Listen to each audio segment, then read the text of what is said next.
Welcome to the official podcast of the National Pickleball League, where we go inside the NPL. Welcome to Everything and the Kitchen Dink, where we go inside the NPL. My name is Michael Hammer Mike Chen. I'm one of the co-hosts, along with Rick Ribskin Witsken and Jen Bone Crusher Gallwas. Welcome, the two of you. Wow. Well, we just finished off an incredible weekend. Our first combine of 2024. What a weekend, Rick, right? You were there with me. 120 participants, 2 days at the Diadem Pickleball Complex. Thanks to them for hosting, as well as Gamma for being the official pickleball of the NPL, as well as Chaser Water for being the official hydration at the combine, and Julian Coffee for being the official coffee of the combine. And we had, as you know, Rick, all 12 teams owners represented. 4 combine winners after each player got 14 matches over a 2-day period. Shay Coker and Jim Brunson won on the men's side, and Natasha Linton and Karen Potasic coaches on the women's side. Rick, what did you think about the combine this year? Bigger and better than last year? I can tell you that the spiritual feel for year one was incredible. And I always thought nothing's going to match that. And without a doubt, the level of vibe was matched. And we obviously had more players this year. I can tell you that the level of play seemed to grow. And yeah. For sure, right? It was much higher level than last year's combine.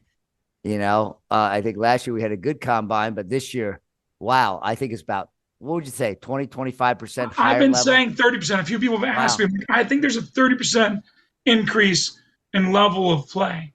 And I see Jen not smiling as much. You know, she's getting a little worried she might not get drafted this year now. No, I heard it was really good. I talked to some people this morning. So. Oh, you did? Yeah. And they had good reviews about it? And it was Christy Kind, and she was there last year. And so she's somebody that can speak to both. And she said it was just really well done, great competition, just positive energy. She loved it. So all good things. When you think about the fact that we were the first pro sports combine for 15 over pros ever, that gives me chills just saying that. But then when you bring a whole new crop of people to our NPL, because I didn't know, Michael, I'm curious how many you knew out of the 120, but I only knew probably 20 or 30 of these players. I'm like, whoa, you got 90 people that I don't know that want to impress these owners and co-founders and get on the radar, that have had their personal journeys, and they're willing to put it on the line. I told them that in the morning announcements. We're so proud of you for willing to be under a microscope from all these owners and all these co-founders. You're playing. And by the way, Michael, one really obvious observation was that first game of the day in the morning session and the first game of the day in the afternoon session. Woo! There was a lot of stiffness. There's a lot of misfits. There's a lot of really uptight, no movement. Yeah, exactly. No, I agree with you. You know, and Jen, like you said, we had a few people that played in NPL last year that came back this year. Chrissy Khan was one, and I thought her play improved significantly from the end of last year to this year. We had Missy Grant, who also came, Lee Rosenthal, Jean Hallahan, were a couple others. Was there, I saw. Karina DeVera was there as well. So we had a bunch of people come back, and they all performed well. You know, they performed. They didn't win the combine, but they performed well. And I thought they also performed at a higher level at the combine than they did last year, which is kudos to them. Ken Julian as well. Ken Julian again, Julian Coffee for sure. So I'm glad, and kudos to those, 6 or more people that came back, even though they played in NPL, and say, hey, I want to showcase myself to not only the 6 owners that I've improved from last year, but to the new 6 expansion team owners, what they could do. So kudos to them, I would say.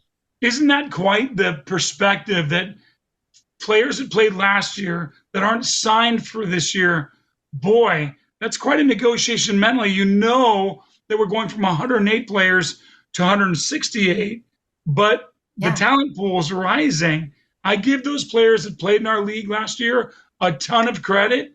And what I was thinking as I was analyzing all their play is that they must have known that they've improved a lot.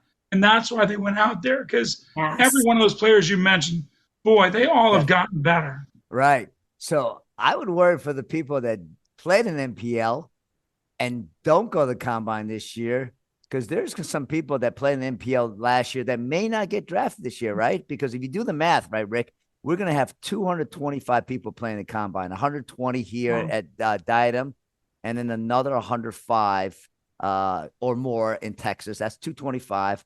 50 people we've signed. These are the top players that we've signed. There's going to be another 50 players that from NPL that probably would get drafted, and then there's probably another 50 people that are just going to sign up for the draft without going to the combine. So you're going to have over 300 people playing, submitting themselves to the draft, and we only can draft 168. So how does it feel? I feel bad that there's going to be people that sign up for the draft and went to the combine that's may not get to play in the NPL this year. What are your thoughts about that? Well, I obviously know that there's 6 new ownership groups, and I really commend anybody that made it happen for the combine. Look, we all know there's circumstances within family dynamics and obligations, but NPL is life. It's pretty obvious. Every one of these people I talk to, you could feel this is like a new religion for them. This is a new way of life. And we also know, Michael, having talked to the owners, and Jen, you know this too, having already played and knowing a number of the owners, that they value that one-on-one interaction of getting to know you as much as they care about exactly did you win 11-10 in a pod match. Oh, so you got third, so you got knocked out of the top 16. They're smart owners. They have high analytics. Look at the Coachella Valley Scorpions analytics book. Oh my gosh. 100 pages. They had 100 pages, Dave and Jen.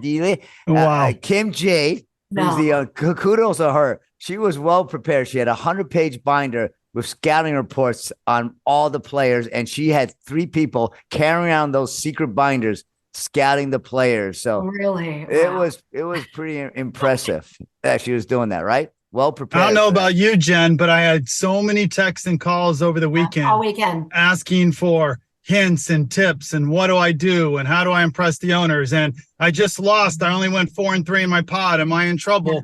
And we had to tell them the same thing. Right. Well, take you two, for example, Dave.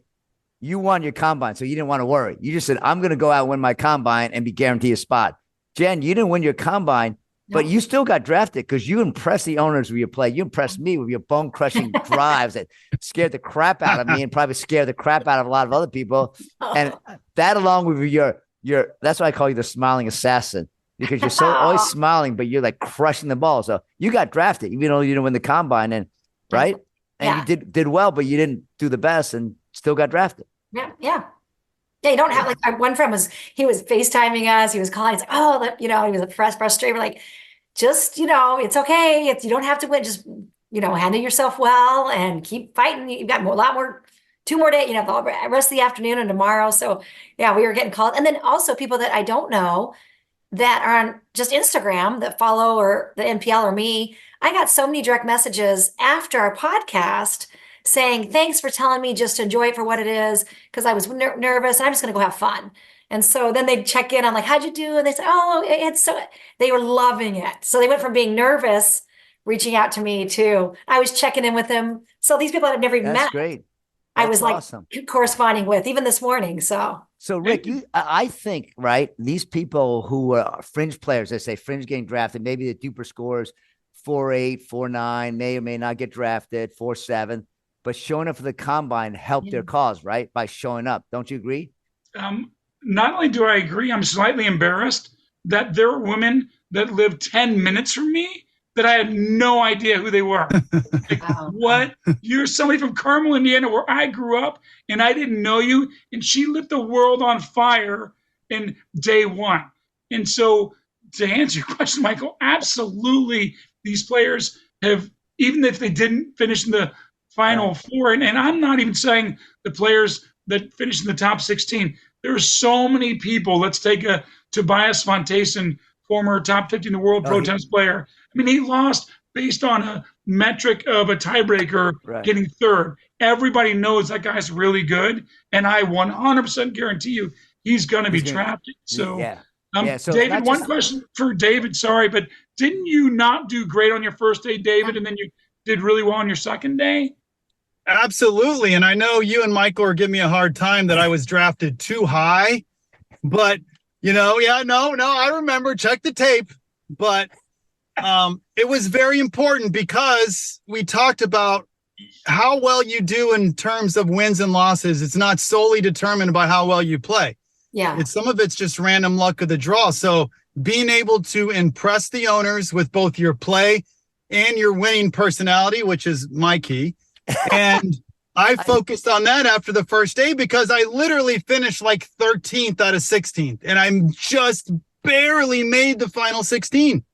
Yeah, well, you did make the final 16, right? But what you're saying, Rick, is you don't even have to make the final 16 to get drafted, right? Right. A lot of players did not make pod 1 and pod 2 last year and got drafted, and same thing this year. A lot of people ended up playing pod 3 through pod 8 and got drafted. And I think we'll get drafted this year as well, right, Rick? Yes, and since David brought it up, David, I'm so curious, since you clearly were just stating that you didn't have a great day one due to your partners. Who were your partners that caused you trouble in that day one last year? I don't know. I think Vinay was in my podcast, so I think that was important. And maybe was it Tom Tueler's fault? I think it may be Tom Tueler's fault. Tom doesn't miss. He misses less than you, I think.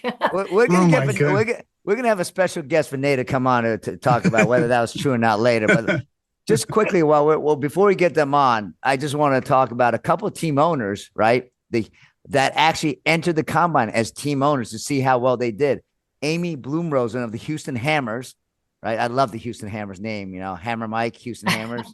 But she entered to see how she did, as well as Darryl Wyatt, the KC Stingers. Yay, Darryl. They did pretty well, didn't they, Rick? Didn't they impress you of how well they did in the combine?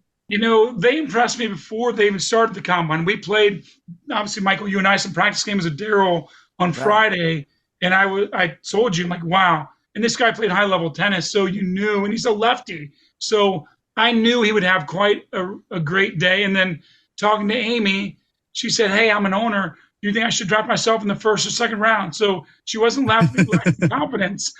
So pretty good, too. I played with Amy at the owners meeting in January, and she was hammering the ball that I think I might have to retire my name Hammer Mike and call it Hammer Amy, because she was hammering the ball this weekend. She was ferocious. So we have Bone Crusher Chen Gallwas, and we have Hammer Amy. I like it. So Mike, can you imagine if Amy drafts you to the Houston Hammers? You could do so many things. Hammer squared, two hammers hitting each other. The merchandise sells itself. Exactly, right? That'd be interesting. Well, let me ask you a question before we get Vinay on. Besides the winners, right, that we talked about, Rick, who do you think stood out in the combine? Who got your attention? I know you're not drafting them, but who in your eyes, you mentioned Tobias as one, right? But who else besides Tobias stood out in the combine that didn't win the combine? Well, I have to mention Natasha's name, not because she won, but when I saw her in the first 5 minutes warming up on Friday, she looked different than the other women. And I spent the last 35 years analyzing talent. And I have to believe that what I saw in her, whether it was her super high-powered serve, her elasticity or fitness, you just knew that unless she got super nervous, she was going to be there in the end. And when I saw Melissa from Carmel, Indiana, play for the first time, I was like, wow, this woman is really good. And so I can say on the women's side, those two, I knew Tammy Steele from Indiana was really good, even though she's not a household name yet, because I've seen her do so well. And Tammy's really good in mixed doubles too. So, I mean, there's no doubt in my mind she's going to be drafted. But on the men's side, you got to look at Bronson, because he wasn't a sexy looking player. When you think about a guy, I didn't think he'd get to the final 8 in his pod. I mean, in the championship 8 pod. And then even when he was playing in that, I mean, he's the perfect testimonial that Steady Eddie is a really important key in a partner. So I absolutely agree. Jim is absolutely like that. But Rick, you named 2 combine winners. That's a cop out. That's all, like he named, of course. Yeah, they were that's why they're combine winners, Natasha and Jim. How about someone other than Tobias, who's a top tennis player? How about giving me a diamond in the rough that we should be watching? Let's go for someone that write it down. Well, I mean, I know a diamond in the rough personally, and her name's Laura Charles. Now, these are two singles players I'm going to give you names of. They're singles players, but I believe, especially with good guidance of the top premier players to help them with the doubles navigation, I believe Laura Charles on the women's side and Gonzalo Pechin on the men's side. And those two, I think because of their energy, their fitness, their positive vibes, they were kind of middle of the pack. I would bet on both those players improving quickly. And if I was a team owner, I'd be drafting them. Jen and I have played against Gonzalo because he is a top singles player, and I've played him a few times in singles, and he really is working on his game. He has the shots. He's just working on the actual strategy of playing doubles. He is definitely one to look out for. No, that's great. I will give you a couple of mine. On the men's side, Keith Jang from California, San Diego. Oh my goodness. I think Kim Jade was trying to hide him and not have him come to combine, but he did come to combine. Play terrible the rest of the day. Yeah. Exactly. I think all the team owners saw Keith Jane, and she's but that's not fair. That's a top 3 player, and we all saw that. Come on. A diamond in the rough, Michael. All right. Yeah. Perrin Yang was a guy that wasn't that. He didn't make the top pod, but he was running all over the place, and his footwork was incredible. And I played with him against him maybe a year ago, and he wasn't playing as well as he did now. He's vastly improved, and I think he's a player to watch. He's a diamond in the rough. On the women's side, I think Melissa LeBlanc, she's I think from your neck of the woods. I thought she was very impressive, hit the ball really hard, and someone to definitely watch, as well as Carolyn Weed from my area, my neck of the woods in Massachusetts. I played against her with my partner, Roseanne Heim, who played in the NPL, and we beat them in the gold medal match to get a golden ticket about a year ago in Hilton Head. and I still don't let her live it down. She says she has bad nightmares about it, but she played really well, and I wouldn't want to play her again in a rematch. I think she really played well this weekend. Lame. Those are 2 obvious women that did. Everybody knows them. Oh, Michael, my goodness. Lame. I'll give you credit on the guy with the long hair that runs around like Roadrunner. But tell me a woman that everybody knew that about Melissa and Carolyn. Come on, they finished in the top 16. You want me to pick someone that didn't finish in the top 16? Is that what you're asking? Correct. Oh my goodness! You're making this work hard for me. But I will tell you. I will tell you one person that did impress me. That is a super senior. One to watch out for, Patty Stein. How about that? Super senior. Because we have every team has to draft a super senior man and a super senior woman. Patty Stein would be my secret super senior to be drafted. How's that? Now, Michael, you and I know that we're going to create a cheat sheet, you and Beth and I, for these owners for all of our observations. But I know you have the benefit of the sheeted roster in front of you. I have nothing. I'm going on memory. He gives like a dad. Yeah. And I want to throw a couple people out there too. Reed Rafter, I was impressed with him. And there's a couple players that have been in the game for quite a while. And I was impressed with Eric Gagnon, had a good day. And then also Florin Molnar, he's scrappy. Those are kind of a couple of OGs, if you will, that I've known for 6 years playing. So I've enjoyed seeing players like that too. And one other person, she packs a punch. She played in the NPL last year, but I'm very impressed with her. And she didn't make the top 2 pods, but Missy Grant, I played with her afterwards, and I would draft her in a heartbeat. How's that? Speaking of new G's and people hit the ball hard, our buddy from Chicago, David Wells, owner of the Oboe, he showed up in very low profile, keep it on the down low, not trying to raise a ruckus, but he brought J-Dub to practice with him so he could hit the ball with Rick. That's right. That's right. Well, we could talk about this forever, but we've got a special guest on the line. Sorry, but I do want to say David and his athleticism was unbelievable. And that's a guy I would draft too, because he's super fit and super talented. That's too late. David George already took credit for him, so you can't. That's his name. You don't get credit for that Wells, one. George and I drafted Wells on our Chicago Pickleball League. Oh. All right, so Wells is credited David. He's a good guy. He's a good guy. Jen. So wait, what are you wearing, David? He's wearing his medal. All right. Well, that's good. So we got a lot of good names that we have and a lot more that maybe we give Vinay to give us who he's going to pick for the Princeton Bruisers. So, without further ado, let's bring on Vinay Bahuguna. Yay. Vinay Bahuguna was a player last year. He went through the combine last year. And this year, he didn't have to go through the combine. He actually is an owner, and he was scouting for the Princeton Bruisers. So, Vinay, first of all, thank you for joining our Everything in the Kitchen Dink podcast, where we go inside the NPL. You were a combine participant last year, and you got drafted by JBB United. This year, like I said, you're in the owner of the expansion team, the Princeton Bruisers, and you were a scout. Were you more nervous last year as a player or more nervous this year as an owner because you've got like 5 other co-owners that's going to yell at you if you scout the wrong players? Well, let me first start by saying thank you for having me on this podcast and the esteemed company that I see around, some former teammates and who I'm sure will roast me to a certain extent, but great friends of mine, obviously Witsken, and, Michael Chen, and, so a lot of familiar faces, but so I'm glad to be here. But in terms of, to answer your question, first time is always a first time, right? So we had no idea what the combine was going to look like, right? So when I landed up in Oklahoma City, now I just knew 2 other players, and Michael, you know it best. We don't have much of talent, dearth of talent for senior pro when it comes to a Northeast, right? So, and I just started playing maybe a few months back.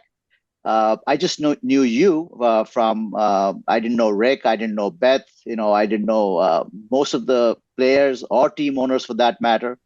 So, it was, the excitement was there, but obviously, you have a certain amount of nervousness. You don't know where you're going to fit in the pack once you start playing.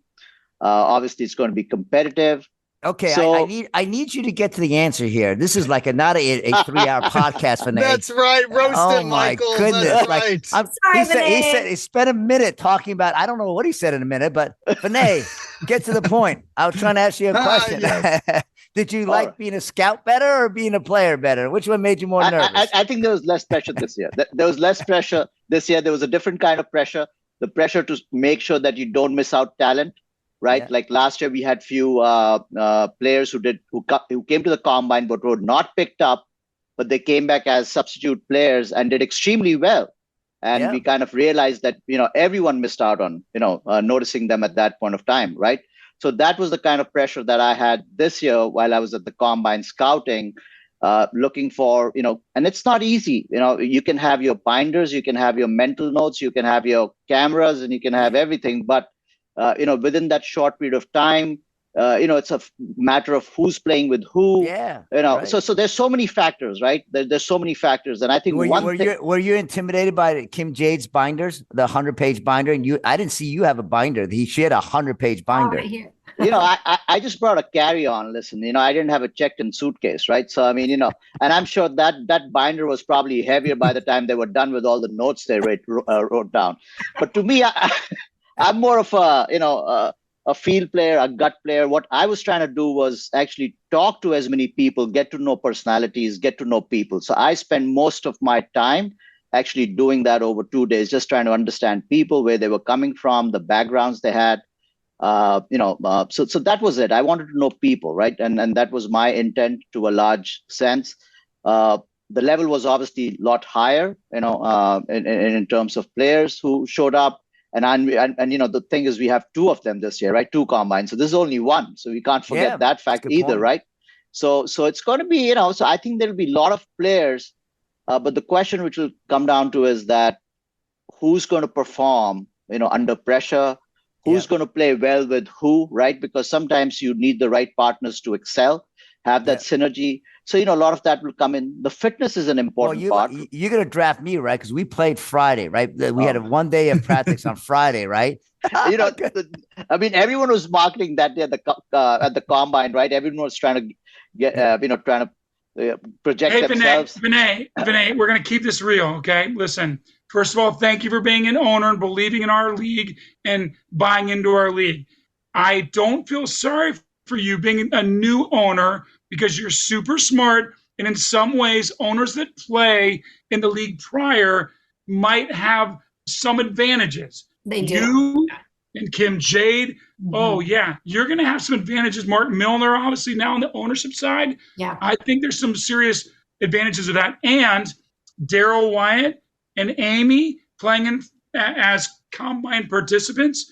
There's nothing better than being in that pod, playing and feeling those 14 players, 15 players they just played against. So I think it levels the playing field. And Michael knows this. The East Coast is predisposed to kind of bending the rules and cheating because you guys have the Patriots. The Patriots they deflate footballs and they have cameras. And so when there's home and away, Vinay, could you ever see placing a camera in Austin, Texas, so you could see their practices and get some insider information? Well, I'm not going to tell you all my secrets. Well, let's get back to the combines, right? I love to say you were a player last year, but this year, Vinay, you were a scout, but you actually did play in the combine for a couple matches at the end, right? Because someone had to leave early, and so you had to be rushed into pod 1 on championship day to play the last 2 matches. How did it feel to play against the very top male players on the last day? What did it feel like to play with and against the top players for 2 matches? So, there were 2 thoughts going through my mind. One was, if I win those, what are they going to think about it, right? Did I come in and change the whole thing? And if I lose, so I couldn't win either way, right? As an individual, I don't think I could win either way, right? So I had that pressure going in. But on the other side of it, if I was going to get beaten, I didn't want to get beaten too bad, because then that's a poor reflection also of the players from last year's NPL team. So I think I held my own. We had been standing for 3 days, and it was 5 o'clock when I got called in, or maybe at 5:30. Right at the end of the day, I had a nice large meal, and then I step in, and on the court, I'm ready to check out. So I had to even rush back to my car just to get my court shoes back on, and so obviously, but it was great. I think the level was really high this year. With a lot of different players. I could feel that they also had a little bit of pressure, because as a team owner playing with you, right? So if I even missed a shot, they were very nice to me, right? So, right. So that was one thing. But no, it was good. We all like to play, right? So any opportunity we get, to be on the court.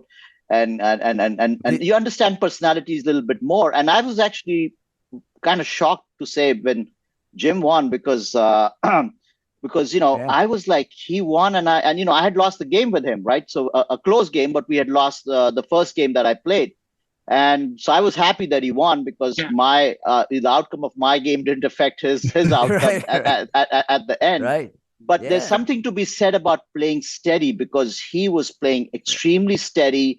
All weekend long. Yeah, he was doing that, Vinay. And he kind of reminded me of Tom Tueller, Jen and Dave. Our teammate from last year. Who just doesn't make mistakes. And Jim, that says something about, right? When you don't make mistakes, you don't go away free points. One of my people said that every unforced error is 10% of a point, right? 1 out of 11 points is almost 10%. So it's something Vinay, said for Jim Brunson.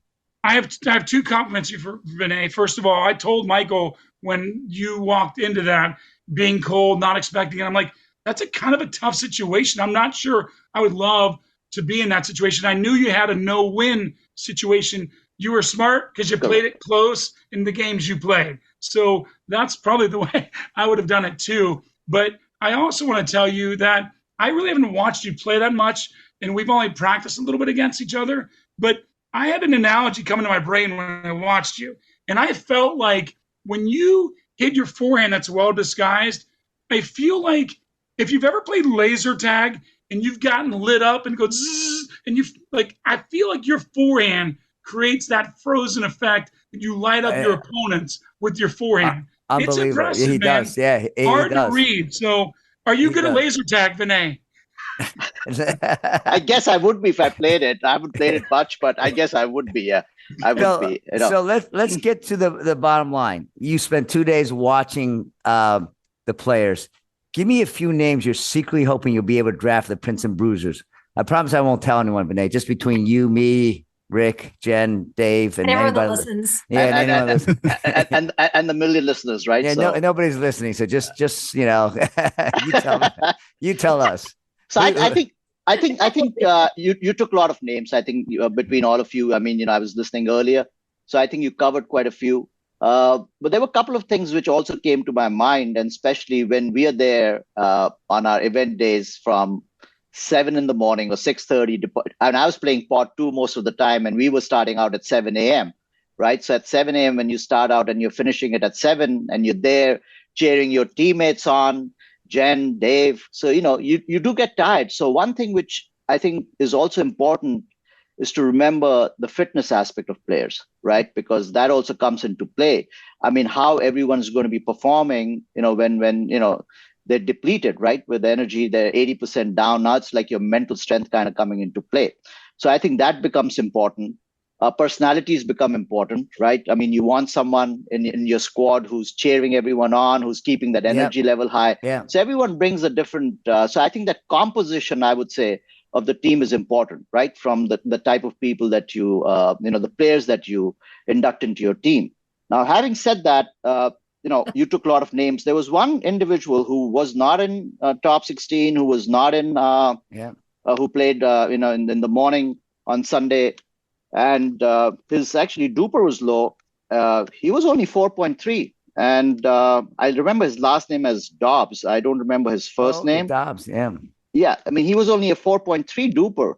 But just the way he was playing, I felt, I mean, he's the kind of player like who, when you're coming to the end of the season, like you're into your 4th or 5th event, I mean, he would have gone to the next level by that time. So I think there were quite a few players like that if you were to quote unquote invest in them, I mean, you would probably see them, in the finale doing a great job. Yeah, right? That's a great point. And Rick, I just want to, you add that to the equation. There's 2 people I would say that are kind of like, I think will take to the next level. Yvonne D'Aquino, which I think we all know, right? Right. She is just such a positive person on the court, always cheers up her partners. Maggie Kamudi is another one that's always energizing, always upbeat. Those are 2 women mixed partners that I would play with in it all day long, just because of their positive attitudes. And at the fringe, right? Those make a difference, right? When you're deciding between 2 players and one person can lift the team up and one person is more kind of a downer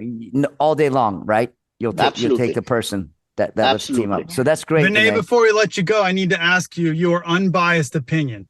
Because Rick and Michael, all podcasts, all they said is how this year's combine is so much better than last year's combine, right? Michael says 20%. Rick's like, no, Michael, not 20%, 30%. And so you got to play with Jim and some of the other top players. All right. Compare last year's winner and this year's winner. Who would you say is better player? Last year's hands down. I mean, a completely unbiased opinion. There you go. No doubt about that. I think we had we had more depth in terms of players. I would actually like to phrase it like that, than rather saying, the top 2 are better than the last year's top 2. So I wouldn't do that comparison, but I would say there was definitely a depth, right? There was a depth this year. That we didn't have last year. I mean, obviously, there are a lot more players who came in, a lot more stronger players. Hold on, Michael. Okay, listen, David, first of all, Vinay's right. The good news is you're not sensitive and you don't read into things too much. How many players, David, were in the combine last year? Do you remember? 80. Was there 80? Was it like 40 and 40, something like that? 80. Did you hear how many were in the combine this year? I assume you're going to say there was more than that, so maybe like 60. It's 120, and you're a professor, right, David? So what's the difference in percentage there? That's a good 50% more. All right. So All right. I agree with He Vinay. is smart. Yeah. You and Hedberg were awesome. And honestly, I don't even know that you needed to play the combine, either of you, last year, because you guys were so good. Well, I didn't know either of them, Rick, until I saw them in the I combine. did. They Right. were impressive, and they opened up a lot of eyes for the owners. So Yeah. I really think that having David and Hedberg play the combine, really all the owners there to see themselves, and they probably got drafted a lot higher than they would have if nobody knew them. So I think the combine was definitely a plus. Speaking of combine winners, and Vinay, thank you so much again as a player and an owner. We really appreciate you. We'll have you back on the podcast, but would like to bring on now one of the combine winners of this year, who wasn't going to be in the combine until the last second, but then she signed up the last second. We had someone drop out, and she was able to get in the combine last second. I would like to introduce Natasha Linton, who is from the Northeast, Rick, just so you know.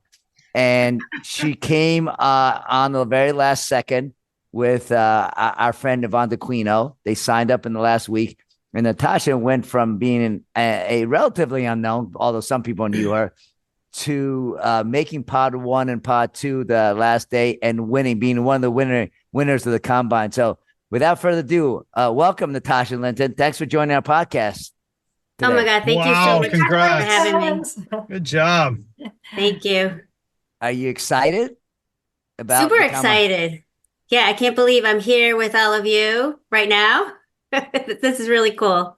Yeah. You're back. Natasha- You're back on the East Coast now, right? You're back in I am. Massachusetts. That's great. Yeah. That's great. Natasha, did you hear our comments earlier? Which ones? Well, I just said that I saw you in the beginning practicing, and I could tell that he's trying to get kudos again. no, not really. But I'm a co-founder that writes a cheat sheet for all these owners, and that's an important part of my job is to analyze somebody like you. And I do my homework. I don't just rely on cheat sheets like Michael does in front of him. And I know that you're into yoga, and I knew you were super fit. I saw you got down by not bending over like 70-year-olds like this. You got down super low, and you were fit. And I just thought to myself, if you don't get nervous, you're going to be there in the end. So that didn't surprise me. Would you say your number one strength is your fitness, or would you say you've just trained so much that helped you kind of get over the hump in big pressure situations? Yesterday was a big day. You knew what was on the line. How did you get over the hump? That's a good question. I think both things come into play for me. Being fit and working out and stretching and yoga, having a spiritual practice is kind of what I do every day. It's my lifestyle. And then also the training is also part of my lifestyle. I love playing. I love practicing. I love going to the courts with my crew and drilling. So I think both parts are really important. That's great. Were you nervous going into the combine though? Not as nervous as I am right now. So your comfort zone is on the pickleball court, not on a podcast. Yeah, I think so. Well, you're doing great on this podcast. So tell us a little bit about, did the combine meet your expectations? Like, what were you thinking the combine was, and was it what you thought it was going to be? Like, what were some of the positives, and how did you think about the combine now versus what you thought it was going to be when you entered on Friday? Yeah, and let me say, I feel like I have two pickleball fairy godmothers, because maybe back in November, I was at our local court in Medfield, Massachusetts, and I bumped into Christy Domoraki. So I'm the kind of person that goes on social media. I watch a lot of pickleball, and I kind of am a pickleball nerd. I listen to all the podcasts, so I know some of the names. And I knew that was Christy. I introduced myself to her, and she had mentioned about the NPL to me at that time. So that was always kind of like the little bug in my ear that I kept in my mind. And then cut to more recently, Yvonne Diakino, who was the one who texted me last minute that got me motivated to just jump on and just go for it.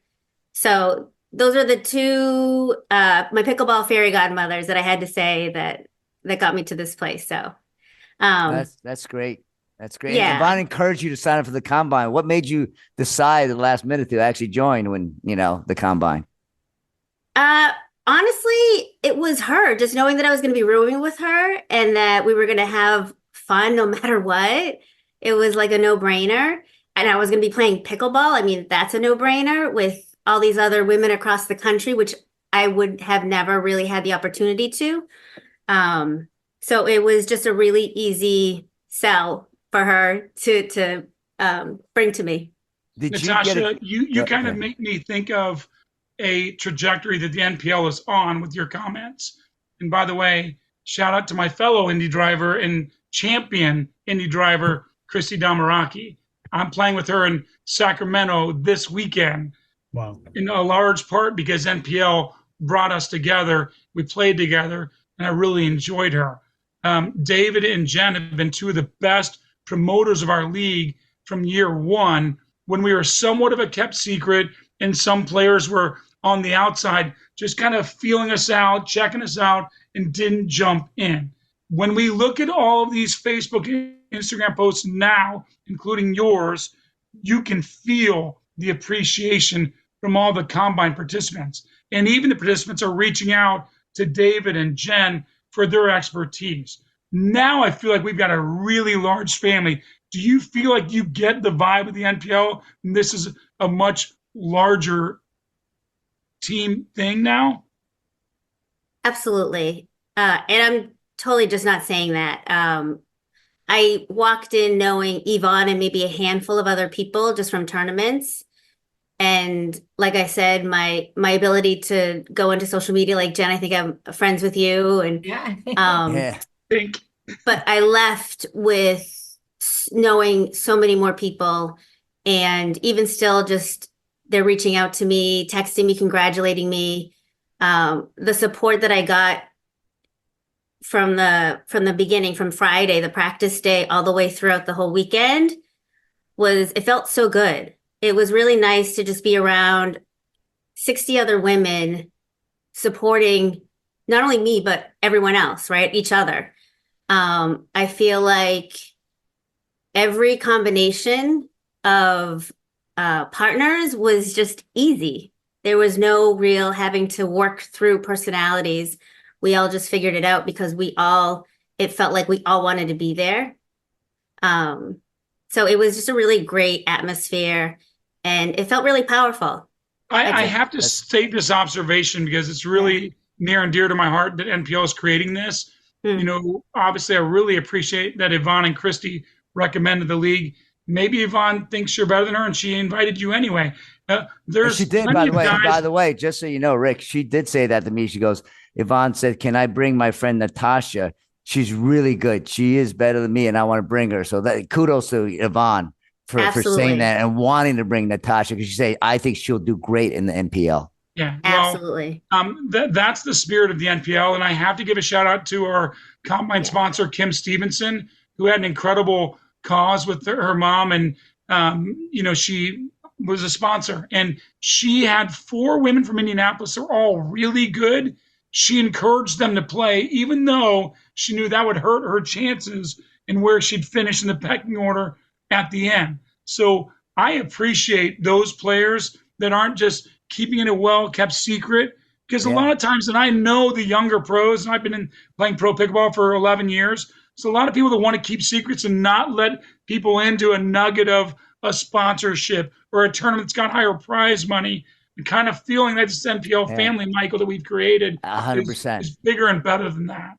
And everybody that played in the combine, I feel, and Dave and Jen, I don't know if you feel the same way, but I felt that people that didn't even make the NPL last year, but they joined the combine, they're part of our family, and we try to keep in touch with them. Some of them came back. They didn't get drafted last year, but I saw a few people that tried out for the combine last year that didn't make the NPL that played in the combine again this year to try to showcase themselves. And we love to have them back, right? And that's the goal, right? Is whether you win or lose in the combine, whether you're going to get drafted, you've met a lot of new friends. And that's what I've heard is the biggest thing. And you've met friends for life, and you stay connected with them in your pickleball world, right? So, Michael, I actually met you, I think it was a year and a half ago or something, at Punta Gorda when you were partners with Yvonne. Yeah. And, I met you at the tournament. I was playing with Laura Charles in women's doubles. Yeah. And it's just interesting how life works, right? To then come full circle and to be here with you now is That's just right. awesome. It's really amazing. Yeah, how Isn't that that works. amazing? And back then, a Yeah. year and a half ago, there was no NPL. It was just a dream. And all of a sudden, me and Rick and Beth and we ran into each other, and NPL started about 16 months ago. Well, so let me Natasha, one other thing, Natasha Yeah. Punta Gorda. Michael doesn't remember this because he's older than me, but I am older than you. this is where I actually really remember meeting Michael, not where he thinks we met, but I remember meeting him at Punta Gorda 3 years ago. And the reason why he turned me on was that he was using his right hand, he was using his left hand. So I complimented him while he was playing, and we had a nice exchange there. So I felt like that was so Punta Gorda's got a special place for all the special For all people. of us. Michael's Wow. on. Oh, Yeah, no. memories. And all these memories. No, it's great. That's what NPL is about, is creating these special memories. And the combine hopefully create a lot of special memories for 120 people. So now that you're a champion and you will get drafted for sure, the question is by which team? I think there'll be a lot of teams, all 12 teams will be trying to draft you very quickly, but you only can get drafted by one team. The question is, are you ready to play for the NPL this year? And secretly, is there a team that you really want to play for or get drafted by? I'm super excited to play, to jump in and play with such great, amazing, high-level players. I haven't met a lot of them, but I've seen their play, on video, and it's just really cool that I'm even having the opportunity, to get to play with some of these people. So it's really cool. And I'm super, super excited. Yeah. I feel like this will help me in my progress as well. So that's a goal for me, a personal goal in pickleball. That's so awesome. I'm excited for that. I want to say that way. One of Natasha- our players, just Vinay Bahuguna, right, who was a player last year from the combine, and he's now an owner this year. He's a fantastic guy, great owner, just a super guy, and from the Princeton Bruisers this year. He's got eyes on you. So I know one team is has you on their cheat sheet. Michael, don't let her off the hook. Natasha, now, since you didn't answer the first question, you have two questions. Question number one is, which team do you prefer? Question number two is, take me out of the equation because I'm certain I'd be your pick. Whose team you'd like to be on the most? David, Michael, or Jen's? So which teammate? Me.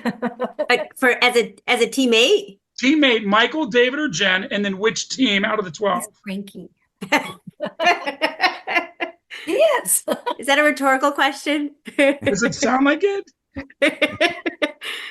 I mean, honestly, I think any choice would be amazing. Good answer, Natasha. Good No, answer. you got to pick the litter out, Michael. For girls' Good sake, I'm going to go answer. with Jen. That's Yeah. my answer. Oh, That would be my answer too. I That's would my go answer. Jen. I would go Jen too over me or Rick or Dave too. Oh.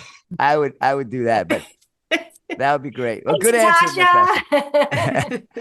But I would say, look, I think all 12 teams, Vinay's one of them, but I think all 12 teams have Yeah. eyes on you, and I think you will. Whoever drafts you will be lucky to have you on their team. Not only for your competitiveness, but because of as people can tell, your charm, your enthusiasm, your passion, your energy.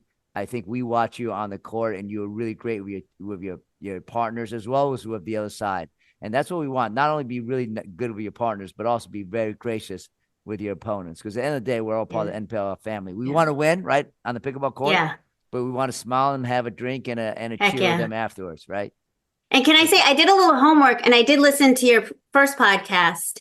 And I loved the question that you offered, one word for players that you would suggest that they bring into the combine. So I wanted to share what I feel like my one word would be for them for the Texas combine.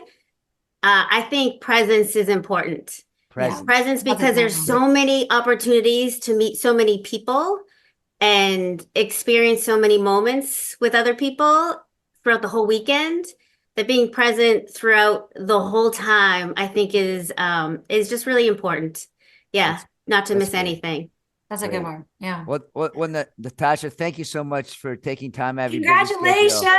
Oh, thank you Congrats. so much. Even though you didn't pick me, congratulations. Yeah. Dave, Well, you're second. That's right. There you go. See that? Take that, Mike. There you go. As long as I'm ahead of Rick, I'm okay. That wasn't an option, clearly. Well, that's great. Well, thank you so much, Natasha. It was really Thank nice to have you. you on, and look forward to seeing you soon. Thank you. Bye. Great Right. job. Bye-bye. All right. Well, that was a great podcast. Thank you, Rick, Jen, David. We will have another podcast after the Texas Combine. Should be really exciting as well. This is Michael Hammer Mike Chen saying thank you, and stay tuned for our next podcast after the Texas Combine. Thank you for tuning in to the official podcast of the National Pickleball League. Please stay tuned as we will be back soon with our next episode as we go inside the NPL.